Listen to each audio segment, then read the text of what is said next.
My roommate was taken to the emergency room for abdominal pain. A few hours later, she gave birth to our son. Okay, I know how the title of this story sounds, and I know that many of the things I am going to tell below may sound like they were invented. It is also difficult for me to digest everything that has been happening the last week. I'm using a disposable account since several people in my circle are on Reddit, and we want to be as discreet as possible, at least until we decide what to do. So I come to you, Reddit users, to vent and seek some outside advice. It should be noted that the names used in this publication are clearly false. I am a 27-year-old man who has been renting an apartment with 25-year-old Alice for about 3 years. We've known each other for years since his older brother and I played hockey in college, although I never really paid much attention to her back then. To summarize, Alice comes from a complicated family. She ran away from home and was living with her brother for a while until she got a part-time job. She was studying at university at the time. In fact, she started university a year earlier than she should. Due to some situation that occurred and of which I do not know the details, she stopped living with Matthew, her brother, and she got a roommate with whom she lived for a while. However, they could not continue renting together. At that time, I was looking to find a place of my own. I had had to move back in with my parents due to the pandemic and wanted to find a place for myself, away from my noisy siblings. We were both starting to become more interested in each other, and we broke up, in one way or another, deciding to return roomies. Looking back on it, it was a bit of a pointless decision, but we were both okay with it. We felt good about each other's company, and I have to admit that I was attracted to her at the time. However, I never tried anything, because apart from being my friend's younger sister, she had a partner. Now, with the context, I approached the topic mentioned in the title. Alice has always attracted me physically. For me, she is one of the most beautiful women I have seen in my entire life, and I am not exaggerating. She is blonde, with blue eyes and voluptuous body. Although in recent years she had gained weight and looked plumper, she does not reach the level of obesity. And it also seems to me that she looks beautiful that way too. In fact, I think that makes his attributes stand out more. More or less, around mid-2022, we both started to get more intimate. We started to just be closer to each other, and I guess you can already get an idea of where that ended. Neither of us wanted a serious relationship at that time. We simply wanted to have someone we trusted to hang out with, either physically or emotionally. We both loved it. We both knew we were missing. So why not? All that was fine, and it continued like that, without changes until 2 weeks ago. Alice had started to feel bad. She had certain spasms and pelvic pain. She assured that she would be fine, but when a week passed without the pain subsiding, she called one of her friends and they took her to the hospital. She didn't come back that night, and I clearly got worried. I tried to contact her or her friends, but none of them answered me. So I decided to wait until she contacted me, although I really was worried. I even called Matthew to see if he knew anything about her. It kind of made everything worse because clearly he didn't know anything and he got more worried. When they finally contacted me, they didn't tell me much. One of Alice's friends called me, told me which hospital they were in and to come quickly, although it was not explained to me what was happening. So I told Matt where his sister was, and we went there. When I arrived, a doctor approached me and finally explained to me. It turns out that Alice had had a cryptic pregnancy. For those who don't know what that is, in short, it is a condition that nullifies the symptoms of pregnancy. There is no belly, there is no nausea, you do not feel the child kicking. The period continues as if nothing had happened. In short, unless in-depth examinations are done, the mother does not know that she is pregnant until the last months of pregnancy or when she goes into labor, which was the case of Alice, as I mentioned before. She is chubby, so I guess that also worked against her so that it won't be noticeable. It turns out that those pains she had had all week were the child wanting to be born, and for some reason she was able to resist it. When they explained this to me clearly, I knew it was mine. I know she hasn't seen any other guys besides me in the last year. And when they let me see the child, I saw that he was identical to me when he was a baby. I didn't know how to feel. I was lost. Everything was so sudden, and I clearly wasn't prepared. Matthew was very understanding, thank God, and helped me calm down. When we went to talk to Alice, she looked pale. She was calmly exhausted, both physically, mentally, and emotionally. First, they tried to have a natural birth, but apparently that got complicated, and we ended up having a cesarean section. Luckily, her friends were with her the entire time and supported her at that moment. Honestly, I feel bad that I couldn't support her at that traumatic moment. Matthew gave her emotional support, helped her calm down, and then left us alone to talk. The truth is that at that moment I was blank. Alice was lying on the stretcher, all emaciated, with a baby on her chest, and everything was happening too fast. I asked her what she wanted to do. She looked at me as if I had suggested sacrificing the child. She explained that she wanted to take care of him. She said that it was her son, that she had gone through all that to bring him into the world, and that even if it hadn't arrived in a conventional way, she was happy that it had arrived. I guess since I'm not a woman, I'm not completely able to understand what she meant, or maybe it was because of the confusion I felt at that moment. Out of nowhere, I had become a father, and everything happened too quickly. Alice told me that if I didn't want to take care of it, that was fine, and that she would take care of him. Here I looked at him with a face of hello. I was very shocked, it's true, but I wasn't going to do that either. I stayed with her the rest of the afternoon. Although I didn't say much, I just watched her feed the child. When visiting time was over, I went to my mom's house to tell her everything. Apart from Matthew and two of Alice's friends, no one else knew. My mom was excited. She explained to me that although it had come as a surprise, it was a blessing from God and all those things that parents say. Although I guess it touched my heart, although I was confused, I decided that I did want to be a father, and I turned out to be lucky that the mother of my son was a wonderful woman who I appreciate very much. Apart from helping me think more clearly, my beautiful mom helped me prepare a bag with baby things and another with things for Alice, since she will be in the hospital for a month until she recovers. Between the cryptic pregnancy and the cesarean section, they left her weak and she will need to recover.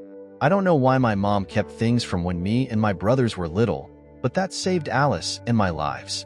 So thanks for being a melancholy obsessed with preserving memories of my childhood.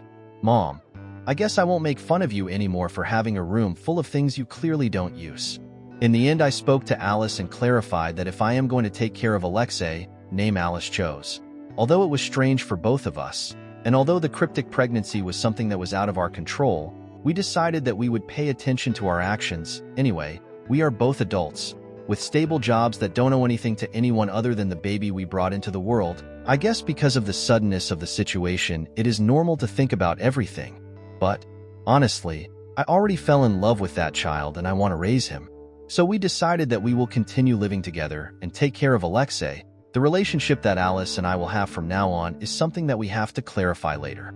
I still have a hard time understanding everything that is happening. I am happy that this child has arrived. Whatever the way it may be, I want to be a father for him equal to or better than the one I had. My mom is happy with that decision, and he wants with all his might to meet his grandson, but we are going to wait for Alice to be discharged. Matthew says he's happy with whatever his sister chooses, even though I know deep down he wants to kill me even if he doesn't say it. At the moment, no one apart from those already mentioned knows anything. We want to wait to say what to do and tell my dad and my siblings. Additionally, Alice had cut contact with her family except for her siblings, so she is still thinking about what she is going to do, and I would like to help her with that. I know that perhaps all this sounds like an invention, and you are free to believe what you want. Sometimes reality is stranger than fiction, and it is hard to believe that it is really happening. But I'm writing while I'm in the hospital room, watching her breastfeed our baby.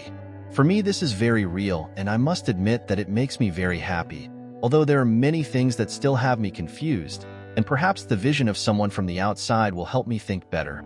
I apologize if something in the writing is strange. I am not the best at speaking English.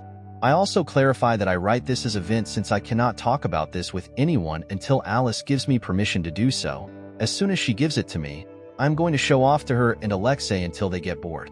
Story 2. I, F30, had to protect his niece from a pit bull, and my husband, M31, ran off. I have been ignoring him. Is this something that I should be forgiving him for? I'm going to start with this. I'm still a bit traumatized, and I will be finding someone to talk to. And a friend made this account for me because I am not a frequent user. Don't know if the pit bull made it. I haven't asked. My husband, his niece and nephew, and I were in our backyard. I am going to assume our gate was open. I can't remember. The pit bull, came out of nowhere and latched onto his niece, 5F. Niece screamed. I turned, kicked it with all the force I could manage. I was lucky enough to hit it in the jaw somewhere that made its jaw dislodge. My husband, who had been a few feet away, shouted. Something along the lines of, "Whose dog is this?" I told him to get our bear spray from the house. I was in a panic. I am an animal lover, but it was so insane. The pit bull seemed almost rabid. I don't think it was in hindsight. It wasn't foaming at the mouth, it was just crazed. My husband ran, but not towards the house. He literally ran out the fence gate and shut it behind him. Not towards his niece or nephew, who was also present in an outdoor bassinet that I managed to all but toss onto the picnic table to make sure it was out of the dog's reach, while holding his niece off my shoulder. I put her on the barbecue to keep her out of reach, but the dog was literally jumping and snapping, and I was worried that if I tried to carry her, I'm short, it would manage to grab her out of my hands. It chased me when I ran for the shove, but then I swung at it, and I swung until it stopped. I don't think I will ever forget the sound or feeling. It was so high stress, I didn't even realize that it had bit me twice. I haven't spoken to him for a full week, even though we live in the same house. I didn't ask where he went. He only came back a few minutes later to pack us into the car and drive us to the hospital.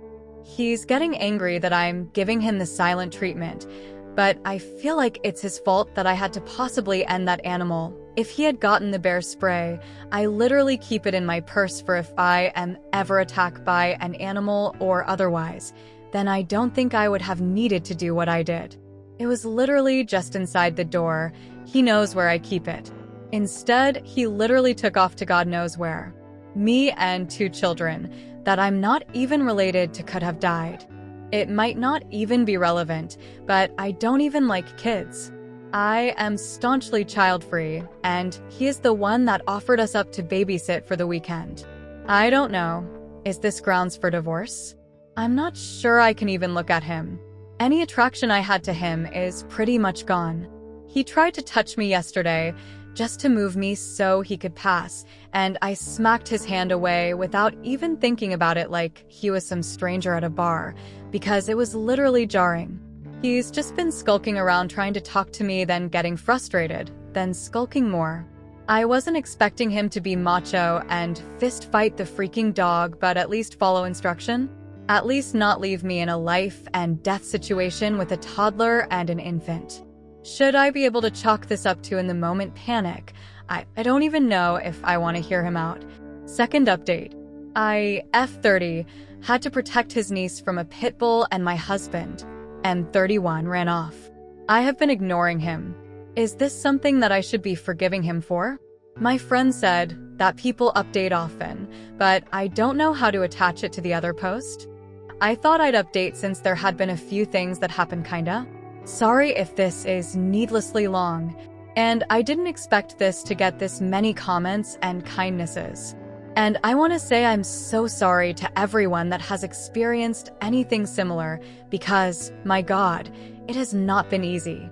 For everyone worried about my mental health, I did get in through an app with my work yesterday because I decided I really needed it and labeled it high priority. However, it felt like it was just a parliamentary meeting, and she said she wanted to get me to feeling a bit more comfortable because I was visibly tensing up whenever I started talking about it, and she even noticed it through the video chat.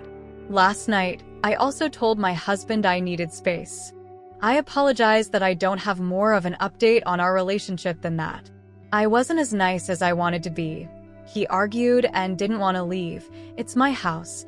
But I told him I just didn't want to look at him, that I couldn't look at him. He cried, and I hate that I felt apathetic towards it.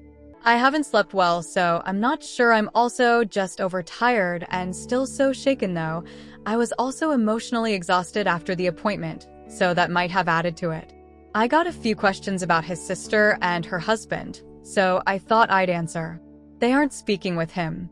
I don't know when it happened. I was definitely out of it at the hospital while I was getting the stitches and everything, but I do think after I was done blubbering and trying to explain how something so terrible happened to their little girl under our watch, they apparently asked him where he was. I still haven't talked to him about where he went, so I don't know. However, it clearly didn't satisfy them. His niece just got out of the hospital yesterday, so that really triggered everything and a lot happened. I had sent flowers and a bear and this one toy thing she'd been asking about. I didn't go to the hospital though. I was scared seeing me would make her nervous. But his sister and her husband sent me flowers too, and it made me bawl again. I'm just a freaking mess, honestly. The father sent me a long message that I haven't been able to get through, but it's the sweetest things anyone's ever sent to me. He also sent me a 1K Visa card. I literally thought I was reading the amount wrong. They are good people, and I still feel terrible I couldn't have done more for her. Everything's just replaying in my head.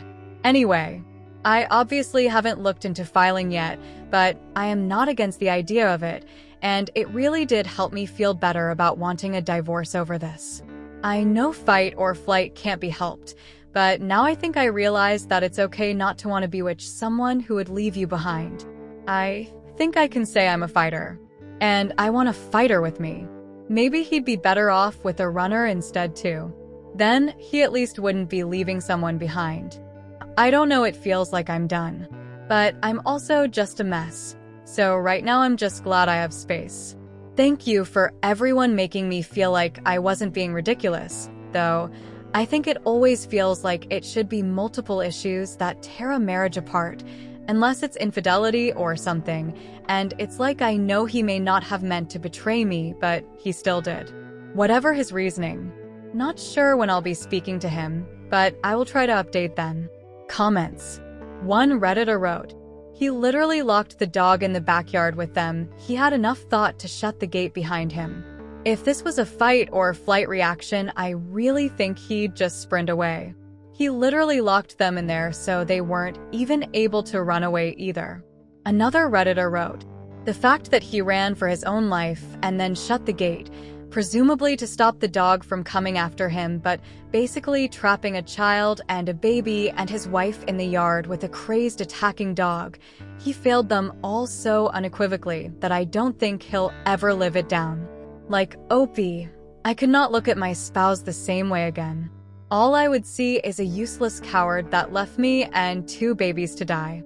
I hope Opie can get through the trauma and realize what a savage hero she was and is, and let go of any guilt for leaving her marriage behind." One guy wrote, "There are some things you can't come back from once they are revealed. Being in a life or death situation where your life and or the lives of the extremely vulnerable are on the line, and your partner bails. I don't think there is healing from that. We assume our partner would at least fight like hell if our lives are on the line. There is comfort in that assumption because it gives us security and we almost never actually have to see it play out. But Opie has, and now her image of her partner is forever ruined.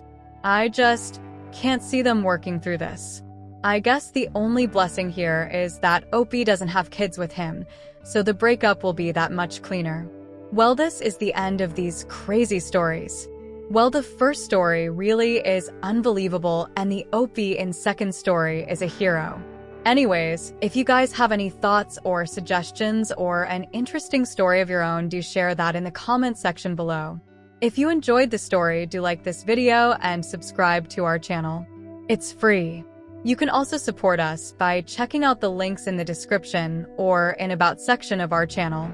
You can watch these videos in the meantime. Hope you guys have a good day. Goodbye.